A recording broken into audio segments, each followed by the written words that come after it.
नमस्कार मित्रों, आज के इस वीडियो में एक बार फिर से आप सभी का बहुत बहुत हार्दिक स्वागत है। हम आशा करते हैं कि आप सभी स्वस्थ होंगे, मस्त होंगे और पूरी तरह से अपनी तैयारी में व्यस्त होंगे। तो मित्रों, आज के इस वीडियो में हम हिंदी साहित्य के अंतर्गत कुछ महत्वपूर्ण रचना और उनके रचना काल को व्याख्यात्मक तरीके से जानेंगे और उसके साथ ही इन्हें ट्रिक की सहायता से याद करने का भी प्रयास करेंगे। तो हम आशा करते हैं कि वीडियो आप सबके लिए बहुत ही महत्वपूर्ण होने वाला है, इसलिए इस वीडियो को आप लोग अंत तक जरूर देखें। चैनल पर नए हैं तो चैनल को सब्सक्राइब कर लें और उसके साथ ही अगर आपको थोड़ा सा भी उचित लगे तो इस वीडियो को लाइक करें और अपने जो परिचित लोग हैं उनके पास भी शेयर करें। और इसके पूर्व की वीडियो में हम लोगों ने कुल 60 प्रश्नों को देखा था, तो आज के इस वीडियो में उसके आगे के प्रश्नों को हम लोग जानेंगे। तो जैसा कि स्क्रीन पर आप देख पा रहे हैं, प्रश्न संख्या 61 कि अमृत और विष का रचना काल है, यानी कि अमृत और विष रचना किसकी है? अमृतलाल नागर जी का उपन्यास है। तो इसका रचना काल यानी कि रचना समय क्या है? आपको जवाब देना है। विकल्प आपके सामने है। तो ढेर सारे भाई बहनों ने जवाब भी दे दिया। अक्सर विकल्प बी को लॉक किया जाए। विकल्प बी 1966 इज राइट आंसर, है ना। कैसे इसको दिमाग में बैठाया जाए? तो मैं हमेशा आपको कहता हूँ ना, अमृतलाल नागर जी को मैं कहता हूँ अमृत की गागर, है ना। देखिए, अगर अमृत की गागर हो यानी कि अमृत भरा हो और उसमें कोई विष डाल दे तो अमृत में विष पड़ जाएगा। तो लोग क्या करेंगे? छी छी छी छी माने छः छः। तो छः छः को ध्यान में रख लीजिएगा और 1966 को दिमाग में बैठा लीजिएगा कि अमृत में विष मिल जाएगी तो लोग छी छी करेंगे। कि अमृत की नागर माने, है ना, गागर कर लीजिए कि अमृत की गागर हो और उसमें कोई विष मिला दे तो छी छी लोग करेंगे। छी छी छः छः यानी कि 1966 ध्यान में रख लीजिएगा। और आप ये भी कह सकते हैं कि अमृत और विष की 66 गागर है, तो गागर को नागर कर लीजिएगा। ठीक है, चलिए। अब प्रश्न 62 है कि मानस का हंस का रचना काल है, यानी कि मानस का हंस रचना अमृतलाल नागर जी की है ना है और एक उपन्यास विधा की रचना है। तो पूछ रहे इसका रचना काल यानी कि समय क्या है? तो ढेर सारे भाई बहनों का जवाब भी आगे सर विकल्प सी को लॉक किया जाए। विकल्प सी 1972 इज राइट आंसर, है ना। कैसे दिमाग में बैठाया जाए? तो मैंने आपको हमेशा बताया है ना कि जो मानस का हंस होता है वो बेहतर होता है, मेरा परिवार बेहतर होता है। तो ये ध्यान में रख लीजिएगा कि मेरा परिवार बेहतर होता है, मानस का हंस बेहतर होता है। यानी 72 में लिखी गई ये रचनाएं हैं। इनके अलावा ढेर सारी और भी रचनाएं हैं जिसकी चर्चा भी आगे हम लोग करेंगे। तो मानस का हंस बेहतर होता है, ये ध्यान में रख लीजिएगा। और मानस का हंस कहाँ? बिल्कुल अमृत का गागर है। मानस का हंस अमृत का गागर है, यानी कि अमृतलाल नागर का है, इसीलिए तो बेहतर है। बेहतर था 1972 को ध्यान में रख लीजिएगा। ठीक है, चलिए। अब प्रश्न संख्या 63 है खंजन नयन का रचना काल है, यानी कि खंजन नयन उपन्यास अमृतलाल नागर द्वारा लिखा गया है। इसका सही समय क्या है? तो ढेर सारे भाई बहनों ने विकल्प बी का चुनाव किया और बिल्कुल सही जवाब है कि 1981 इज राइट आंसर, है ना। खंजन नयन, है ना, बिल्कुल खंजन नयन से भी व्यक्ति क्या कर सकता है? अमृत का गागर बन सकता है, यानी कि अमृतलाल नागर का उपन्यास है। और खंजन नयन कब हो जाता है? 81 में। जब कोई व्यक्ति 81 वर्ष का हो जाता है तो 81 वर्ष में उसका जो नयन है ना वो खंज हो जाता है, खंजन हो जाता है, कुछ दिखाई उखाई नहीं देता है, अंधा हो जाता है। ऐसे कुछ क्लू बना लीजिएगा कि 81 वर्ष में, है ना। और आप ये भी कह सकते हो खंजन नयन एक से माने 81, 1 से 81, 1 से 81। ठीक है, तो जैसे भी क्लू बने उसको बनाइए और अपने दिमाग में बैठा लीजिए। ठीक है, चलिए। अब प्रश्न संख्या 64 है कि बिखरे तिनके का रचना काल है, यानी कि बिखरे तिनके उपन्यास अमृतलाल नागर द्वारा लिखा गया है। इसका रचना काल पूछ रहे हैं कौन सा है? तो आपको जवाब देना है। थोड़ा सा सोच समझ कर विचार करिए, इसके बाद इसका जवाब दीजिए। तो धीरे ढेर सारे भाई बहनों का जवाब भी आ गया कि सर बा से बिखरे तिनके और बा से 82। तो 82 फार 1982 को ध्यान में आप रख लीजिएगा और इसे अपने दिमाग में बैठे ला लीजिएगा। अब बिखरे तिनके जो होते हैं ना, तो अमृत के गागर हैं। अगर कोई तिनका बिखर गया तो उस बिखरे तिनके को अमृत का गागर समझ लीजिए। और बा से बिखरे, बाग से 82। तो अमृत बिखरे तिनके कितने? बोले सर बिखरे तिनके अमृत के 82 तिनके बिखरे, है ना। बिखरे तिनके अमृत के 82 तिनके बिखरे, अमृत के 82 तिनके बिखरे। तो 82 फार 1982 को तिनके फार बिखरे तिनके ध्यान में रख लीजिएगा। इसको स्टार लगाकर अपने दिमाग में बैठा लीजिएगा और 4-5 बार देखेंगे तो निश्चित रूप से सारी रचना, उसके रचनाकाल और उसके रचनाकार सब एकदम बिल्कुल रट्टा लग जाएंगे। ठीक है, चलिए। अब प्रश्न संख्या 65 है कि करवट का रचना काल है। अब आपको जवाब देना है करवट का रचना काल क्या है। प्यारा सा प्रश्न है आपके स्क्रीन पर, और धीरे धीरे ढेर सारे भाई बहनों का जवाब भी आ गया। अक्सर विकल्प सी को लॉक किया जाए तो विकल्प सी 1985 इज राइट आंसर, है ना। करवट की बात करें तो अमृतलाल नागर द्वारा लिखा गया उपन्यास है करवट, है ना, और 85 में, है ना, करवट 85 में। देखिए हर व्यक्ति जो आता है ना वो उसको करवट तो लेनी ही है 85 वर्ष में। जब कोई व्यक्ति 85 वर्ष में पहुँचेगा तो उसको करवट लेना होगा, करवट 85 में। ठीक है, चलिए अब प्रश्न का 66 की पीढ़ियाँ का रचना काल है। अब आपको जवाब देना है पीढ़ियाँ, मतलब नागर द्वारा लिखा गया उपन्यास, महत्वपूर्ण उपन्यास है। तो कह रहे हैं कि इसका रचना काल क्या है, और ढेर सारे भाई बहनों ने जवाब दे दिया। अक्सर विकल्प सी को लॉक किया जाए। पीढ़ी कितनी, बोले 90 पीढ़ी याद करेंगे। कभी कभी कहते हैं ना कि पीढ़ियाँ क्या होती हैं, अमृत की गागर होती हैं, इसलिए हम लोग 90 पीढ़ियों को याद करते हैं। तो पीढ़ियाँ अमृत की गागर होती हैं, इसलिए हम लोग 90 पीढ़ियों को तक को याद करते हैं। तो 90 फार 1990 को ध्यान में रख लीजिएगा कि 90 पीढ़ी तक। और कभी कभी देखे होंगे ना, कुछ लोग कहते हैं कि इनकी 90 पीढ़ी तक गाली देंगे अगर ऐसा काम किए। तो 90 को बैठाना है कि पीढ़ियाँ अमृत की गागर है, तो अमृत की गागर माने अमृतलाल नागर का, और 90 पीढ़ी तक लोग याद रखते हैं। ठीक है, 90 वर्ष तक याद करते हैं, 90 पीढ़ियों को याद करते हैं। ऐसे कुछ किलो बनाना है। ठीक है, चलिए अब प्रश्न का 67 है कि पतन का रचना काल है। अब आपको जवाब देना है कि पतन, और मैंने कई बार इसकी चर्चा भी की है कि पतन दोनों का होता है। अब पतन दोनों का होगा तो 1929 2 और 9, है ना। पतन उपन्यास है, दोनों का पतन होगा तो दोनों कहाँ जाएंगे, भगवती चरण वर्मा के पास जाएंगे, इन्हीं की भगवती के चरण में जाएंगे। दोनों का पतन होगा तो दोनों भगवती के पास चरण से जाएंगे। तो ऐसे कुछ कुल बना लेने का, पतन दोनों का भगवती के चरण में जाएंगे। भगवती चरण वर्मा द्वारा लिखा गया उपन्यास है, ये आप ध्यान में रख लीजिएगा। ठीक है, चलिए अब प्रश्न क्या 68 है कि चित्रलेखा का रचना काल है।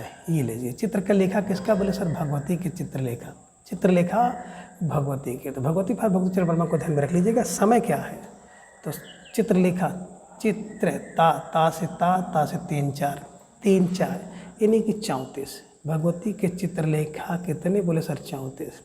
भगवती का 34 चित्रलेखा, है ना। तो भगवती के चरण से कितनी, बोले 3 4 चित्रलेखा बन जाते हैं या 34 चित्रलेखा बन जाते हैं, जैसे बने उसको बना लीजिएगा।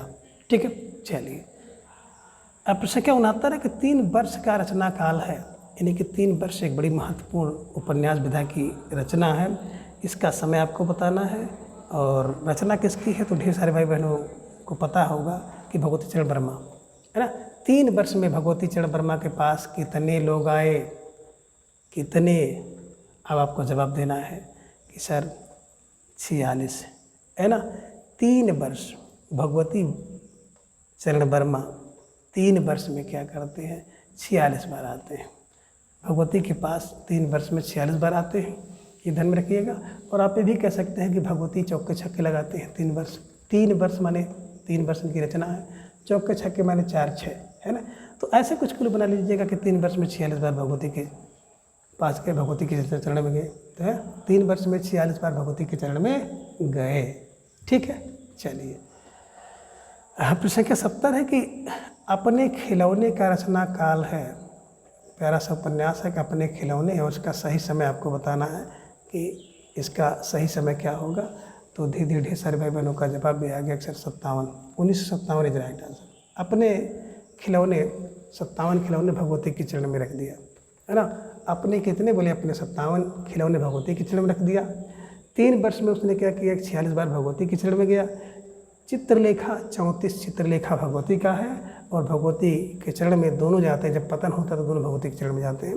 तो ऐसे कुछ किलो बनाना है। ठीक है, चलिए प्रश्न क्या कहता है कि भूले बिसरे चित्र का रचना काल है। यानी कि भूले बिसरे चित्र उपन्यास विधा की रचना है, भगवती प्रसाद वर्मा की, भगवती चरण वर्मा की है। और पूछ रहे इसका रचना काल क्या है, तो रचना काल आपको देना है। और ढेर सारे भाई बहनों का जवाब भी आ गया। सर विकल्प को लॉक किया जाए। विकल्प 1959 इज राइट आंसर, है ना। देखिए 59 वर्ष की जब उम्र होती है तो क्या होता है, तो लोग भगवती को भूल जाते हैं। 59 वर्ष में भूले भगवती को, 59 वर्ष में भूले भगवती को, वहाँ से भूले बिसरे चित्र भगवती को, भगवती चरण वर्मा ध्यान में रख लीजिएगा। 1959 में लिखी गई रचना है, और इस रचना पर 1961 ईस्वी में साहित्य अकादमी पुरस्कार मिला है। ठीक है, चलिए प्रश्न क्या 62 है कि 72 है कि प्रति परकथा का रचना काल है। आपको जवाब देना है कि प्रति परकथा रचना काल। आपने देखा था 54 एकड़ भूमि रेणु की है, तो प्रतिकथा कितने वर्ष होगी प्रति, है ना। प्रति परकथा रेणु जी की 1957 में लिखी गई रचना है। तो प्रति भूमि कितनी है 57 एकड़, है ना। मैंने आपको बताया था महिला अंचल 54 एकड़ 1954 में, और प्रति परकथा यानी कि प्रति भूमि 57 एकड़, प्रति भूमि 57 एकड़, ऐसे को ध्यान में रख लीजिएगा, ठीक है। चलिए प्रश्न संख्या 73 है कि दीर्घ तपा का रचना काल है, यानी कि दीर्घ तपा उपन्यास का सही समय क्या है। अब आपको जवाब देना है। और दीर्घ तपा उपन्यास की बात करते हैं तो रीडू द्वारा लिखा गया है, रीडू जी द्वारा। और मैंने आपको बताया था कि जो दीर्घ ताप होता है ना, तिरछे तिरछे होता है, तिरछे तिरछे पड़ता है दीर्घ ताप, यानी कि 63 में 1963 इज राइट आंसर। रेणु के एकल में क्या कहते हैं अंचल में, रेणु के अंचल में जो दीर्घ ताप होता है वो 63 होता है। और आप ये भी कह सकते हो ना, अगर 63 डिग्री टेम्परेचर बढ़ जाए ना तो बहुत ताप हो जाएगा, है ना। 30 32 में 37 में तो लोग बिल्कुल व्याकुल होने लगते हैं गर्मी से, और 63 हो जाएगा तो दीर्घ तपा, ठीक है। ऐसे कुछ किलो बना लीजिएगा। कहीं कहीं 64 भी मिलता है, तो ये भी ध्यान में आप रख लीजिएगा कि दीर्घ ताप 63-64 मिलता है, 64 होगा, ठीक। चलिए तो 64 को भी आप मान सकते हैं कि दीर्घ चाप 64 का होता है, ठीक। ये ध्यान में रख लीजिएगा। वैसे दीर्घ चाप 64 ज़्यादा सूटेबल है तो 64 ही कर लीजिएगा, ठीक है। चलिए हाँ, प्रश्न संख्या 74 है कि जंगल के फूल का रचना काल है। अब जंगल के फूल का रचना काल क्या होगा, जवाब आपको देना है। प्यारी सी रचना है, राजेंद्र अवस्थी द्वारा लिखा गया उपन्यास है। तो ढेर सारे भाई बहनों का जवाब भी आ गया सर, विकल्प सी को ला किया जब विकल्प सी 1960 इज राइट आंसर, है ना। अब जंगल के फूल कितने बोले सर, 60 फूल, है ना। जंगल के 60 फूल किसके बोले, राजेंद्र अवस्थी के हैं। तो जंगल के 60 फूल राजेंद्र अवस्थी के हैं, और ये ध्यान में आपको रखना होगा, ठीक है। चलिए प्रश्न संख्या 75 है कि मछली बाजार का रचना काल है। बात करें मछली बाजार, उपन्यास विधा की रचना है, रचनाकार राजेंद्र अवस्थी हैं, और ये पूछ रहे हैं कि इसका सही समय क्या होगा। तो ढेर सारे भाई बहनों ने विकल्प ए का चुनाव किया कि सर विकल्प ए 1977 इज राइट आंसर, है ना। मछली बाज़ार में जब जाएंगे ना तो मछली एक साथ रखी रहती है, साथ साथ रहती है। तो जहाँ मछली बाज़ार मछली बिकेगी तो वहाँ पे मछलियाँ साथ साथ रखी रहती हैं, एक के साथ सब लोग मछली रखते हैं, ये ध्यान में रख लीजिएगा, ठीक है। चलिए आगे प्रश्न संख्या 76 है कि पानी के प्राचीर का रचना काल क्या है।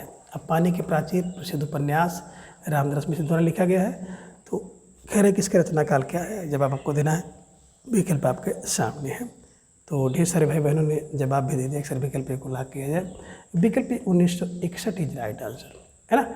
अब पानी के प्राचीर में तो मैंने आपको बताया था ना कि पानी को चीर करके 61 लोग राम का दरस करने आए।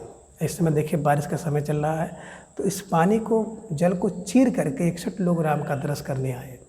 तो ऐसे क्लू बना लीजिएगा कि पानी के प्राचीर को पानी को चीर कर लीजिए कि पानी को चीर कर 61 लोग राम का दरस किए, राम का दरस करने आए। जैसे बने बैठाइए, ठीक है। चलिए प्रश्न संख्या 77 है कि सूखता हुआ तालाब का रचना काल है। अब जवाब आपको देना है। प्रश्न संख्या 77 का सूखता हुआ तालाब, और सूखता हुआ तालाब की बात करते हैं तो बिल्कुल रामदास मिश्र द्वारा लिखा गया उपन्यास है। समय आपको बताना है, और ढेर सारे भाई बहनों ने इसका जवाब भी दे दिया, अक्सर विकल्प को ला किया जाए। सूखता हुआ तालाब बेहतर लगता है। देखे होंगे ना, जब तालाब में जल भर जाता है तो कीचड़ हो जाता है, गंदगी हो जाती है। जब वही तालाब सूख जाता है तो बेहतर लगता है, मतलब अच्छा लगता है। ये ध्यान में रख लीजिएगा। मानस का हंस बेहतर लगता है, मेरा परिवार बेहतर लगता है, महासमर बेहतर लगता है, और एक रचना और है श्रीकांत वर्मा की तीसरा प्रसंग भी बेहतर लगता है। तो बेहतर को 1972 से आप लोग जोड़ लीजिएगा, और इन रचनाओं को बिल्कुल ऐसे कंठस्थ कर लीजिएगा। हो सकता है किसी परीक्षा में आपसे रचना पूछ ले, क्रम पूछ ले, तो आप उसको सही कर सकें, ठीक है। तो सूखता हुआ तालाब जो है बेहतर होता है, और राजेंद्र अवस्थी का है, ठीक है। चलिए प्रश्न संख्या 78 है कि आधा गाँव का रचना काल है। आधा गाँव उपन्यास राही मसूम रजत द्वारा लिखा गया है। पूछ रहे हैं कि इसका रचना काल क्या होगा। तो धीरे धीरे ढेर सारे भाई बहनों ने जवाब भी दे दिया कि आधा गाँव, है ना। विकल्प भी 1966 इज राइट आंसर, है ना। आधा गाँव क्या है, अच्छा है। अच्छा अच्छा माने 6 कर लीजिए या अच्छा अच्छा कर लीजिएगा, है ना। तो आधा गांव राही मसूम रजा, आधा गांव राह के किनारे है, तो ऐसे दिमाग में रखिएगा, आधा गांव राह के किनारे है और तो अच्छा अच्छा बात है, अच्छे अच्छे 6 ठीक है, ऐसे ध्यान में रख लीजिएगा, इसको बैठा लीजिएगा, ठीक है। प्रश्न संख्या 79 की टोपी शुक्ला का रचना काल है, यानी कि टोपी शुक्ला एक उपन्यास विधा की रचना है, राही मसूम रजा द्वारा लिखा गया है। कह रहे किसका रचना काल क्या है, तो धीरे धीरे ढेर सारे भाई बहनों का जवाब दिया गया, है ना। टोपी को क्या करते हैं लोग, उल्टा सीधा करते हैं, कहते हैं टोपी ना उछालो, उल्टा सीधा, 6 का 9, 9 का 6, 69 बार, है ना। तो टोपी राही मसूम रजा का उपन्यास है, तो राही मसूम रजा की टोपी क्या, उल्टी उल्टी सीधी 69 बार, उल्टी सीधी 69 बार, टोपी उल्टी सीधी 69 बार राही मसूम रजा की, ठीक है। चलिए अब प्रश्न संख्या 80 है कि ओस की बूंद का रचना काल है, तो ओस की बूंद का रचना काल आपको बताना है, और धीरे धीरे ढेर सारे भाई बहनों का जवाब भी आ गया कि जो ओस की बूंद होती है, राही मसूम रजा द्वारा लिखा गया उपन्यास है, तो ओस की बूंद 70, ओस की 70 बूंद, 1 2 नहीं बल्कि 70 बूंद ध्यान में रख लीजिएगा कि ओस की 70 बूंद, तो 70 माने 1970 में लिखा गया है, ध्यान में आप रखिएगा, ठीक है। अब संख्या 81 है कि सोनी घाटी का सूरज का रचना काल है, यानी कि सोनी की घाटी का सूरज उपन्यास श्रीलाल शुक्ल द्वारा लिखा गया, इसका रचना काल समय क्या है, जवाब आपको देना है, विकल्प आपके सामने है। तो ढेर सारे भाई बहनों का जवाब भी आ गया कि सोनी घाटी का जो सूरज होता है ना 57 श्रीलाल लाल लाल लाल होता है, और सोनी घाटी में सूरज जो है 57 मिनट तक, 57 मिनट मैंने 1957 को ध्यान में रख लीजिएगा कि सोनी घाटी का सूरज 57, ठीक है, 57 में लाल होता है, ठीक है। चलिए अब प्रश्न संख्या 82 है कि अज्ञातवास का रचना काल है, अब आपको जवाब देना है कि अज्ञातवास का रचना काल क्या है, प्रश्न संख्या 82 का। तो धीरे धीरे ढेर सारे भाई बहनों का जवाब आ गया कि अज्ञातवास 1962 में, है ना। 1962 में व्यक्ति क्या करता है, अज्ञातवास ले लेता है, तो 62 फार 1962 को ध्यान में रख लीजिएगा। अज्ञातवास किसका है, श्रीलाल शुक्ल का है ना। तो श्रीलाल शुक्ल क्या करते हैं कि 62 वर्ष की अवस्था में अज्ञातवास चले गए, तो ऐसे क्लू बना लीजिएगा कि श्रीलाल शुक्ल 62 वर्ष की अवस्था में अज्ञातवास चले गए, ठीक है। चलिए प्रश्न संख्या 83 कि राग दरबारी का रचना काल क्या है, यानी कि राग दरबारी उपन्यास श्रीलाल शुक्ल द्वारा लिखा गया है, और कह रहे हैं कि इसका रचना काल क्या है। तो ढेर सारे भाई बहनों का जवाब भी आ गया कि सर राग दरबारी जो है 1968 है। तो 1968 आप देख रहे हैं विकल्प ए और विकल्प डी 2 जगह दिखाई दे रहा है, तो जिन भाई बहनों ने ए और डी दोनों सही विकल्प है। 68 में राग दरबारी कितने, श्रीलाल के दरबार में कितने दरबारी हैं, 68 राग दरबारी है, 68 राग दरबारी लाल लाल है, ठीक है। लाल लाल फार श्रीलाल शुक्ल को ध्यान में रख लीजिएगा। अब प्रश्न संख्या 84 महासागर का सही समय है, अब आपको जवाब देना है कि महासागर का। तो ढेर सारे भाई बहनों का जवाब भी आ गया कि सर विकल्प बी को लॉक किया जाए, विकल्प बी 1972 इज राइट आंसर, है ना। बात करें महासागर, तो हिमांशु द्वारा लिखा गया उपन्यास है 1972 में, और महासागर क्या होता है, बड़ा बेहतर होता है, और हिम का अंश है हिमांशु, ध्यान में रखिएगा। मानस का अंश बेहतर होता है, मेरा परिवार बेहतर होता है, सूखा हुआ तालाब बेहतर होता है, और तीसरा प्रसंग बेहतर होता है। तो बेहतर फार है ना 1972 को ध्यान में रख लीजिएगा। प्रश्न संख्या 85 के रथ के पहिए का रचना काल है, रथ के पहिए है ना किसकी रचना है, तो रथ के पहिए देवेंद्र का, देवेंद्र सत्यार्थी। और रथ के कितने पहिए, तो देवेंद्र के रथ में 53 पहिए, रथ के पहिए 53 है, 53 फरवरी 1953 को ध्यान में रख लीजिएगा, ठीक है। चलिए प्रश्न संख्या 86 कठपुतली का सही समय है, तो कठपुतली को आप ध्यान में रख लीजिएगा। कठपुतली कितनी, तो बोले सर देवेंद्र सत्यार्थी की जो कठपुतली है 54 कठपुतली है, रथ के पहिए 53 और कठपुतली 54 ध्यान में रख लीजिएगा, ठीक है। चलिए अब प्रश्न संख्या 87 है कि बाणभट्ट की आत्मकथा का सही समय है, अब आपको जवाब देना है। बात करें बाणभट्ट की आत्मकथा, तो बाणभट्ट की आत्मकथा का कथा उपन्यास हजारी प्रसाद द्विवेदी द्वारा लिखा गया है, इसका सही समय आपको बताना है। और धीरे धीरे ढेर सारे भाई बहनों का जवाब भी आ गया, सर विकल्प बी को लॉक किया जाए, तो विकल्प बी 1946 इज राइट आंसर, है ना। अब बाणभट्ट की आत्मकथा कितनी है, बोले सर बाणभट्ट की आत्मकथा 46,000 है। तो 46,000 मतलब 1946 में लिखा गया, 1000 पर हजारी प्रसाद द्विवेदी द्वारा। ठीक है, ये ध्यान में रखिएगा कि बाणभट्ट की आत्मकथा 46,000 है। ठीक है, चलिए। अब प्रश्न संख्या 88 है कि चार चंद्रलेख का रचना काल है। अब आपको जवाब देना है चार चंद्रलेख। बिल्कुल, बात करें चार चंद्रलेख तो हजारी प्रसाद द्विवेदी द्वारा लिखा गया उपन्यास है, 1963 में लिखा गया। बात ध्यान में रख लीजिएगा, चार चंद्रलेख 63,000 है। चार चंद्रलेख 63,000 है। 63 का मतलब 1963 में, 1000 मतलब हजारी प्रसाद द्विवेदी, और चार चंद्रलेख उनके द्वारा लिखा गया उपन्यास है। प्रश्न संख्या 89 है कि पुनर्नवा का रचना काल क्या है। बात करें पुनर्नवा उपन्यास हजारी प्रसाद द्विवेदी द्वारा लिखा गया है, और पूछ रहे हैं कि इसका रचना काल क्या है। तो धीरे धीरे ढेर सारे भाई बहनों का जवाब भी आ गया सर, विकल्प सी को लाग किया। जब विकल्प सी 1973 इज राइट आंसर, है ना। जब कोई व्यक्ति पुनर्माने फिर से नवा होता है तो 73 होता है। 73 माने 73 में, ये ध्यान में रख लीजिएगा। और पुनर्नवा हो गए कितने, बोले 73,000 लोग जो है पुनर्नवा हो गए। तो पुनर्नवा माने पुनर्नवा उपन्यास है, 73 माने 1973 को, 1000 माने हजारी प्रसाद द्विवेदी को ध्यान में रख लीजिएगा। ठीक है। अब प्रश्न संख्या 90 है कि अनाम दास का पोथा का रचना काल है। इन्हीं के अनाम दास का पोथा उपन्यास विधा की रचना है, हजारी प्रसाद द्विवेदी द्वारा लिखा गया है। तो इसका पूछ रहे हैं कि रचना काल क्या है, और धीरे धीरे ढेर सारे भाई बहनों का जवाब भी आ गया। विकल्प सी को लाग किया जाए, विकल्प सी 1976 इज राइट आंसर, है ना। कैसे दिमाग को बैठाया जाए, तो आपको क्लू बना लेना है कि अनाम दास का पोथा बोले 76,000 पोथा है। अनाम दास के 76,000 पोथे हैं। तो 76 का मतलब 1976 में, 1000 का मतलब हजारी प्रसाद द्विवेदी, और पोथा का मतलब होता है कि अनाम दास का पोथा उपन्यास विधा की रचना है। इसे ध्यान में रखिएगा और इन्हें ऐसे ही याद कर लीजिएगा। तो मित्रों, आज के इस वीडियो में बस इतना। अगले वीडियो में हम इसके अगले भाग को जानेंगे। आज थोड़ा सा बारिश का मौसम था और समय का अभाव भी था, तो इस कारण से आज ये क्लास थोड़ा सा छोटी है। इसके अगले भाग को कल हम लोग जानेंगे। तब तक के लिए आप सभी अपना ख्याल रखिए और अपना अधिक से अधिक समय अपने अध्ययन पर लगाएं।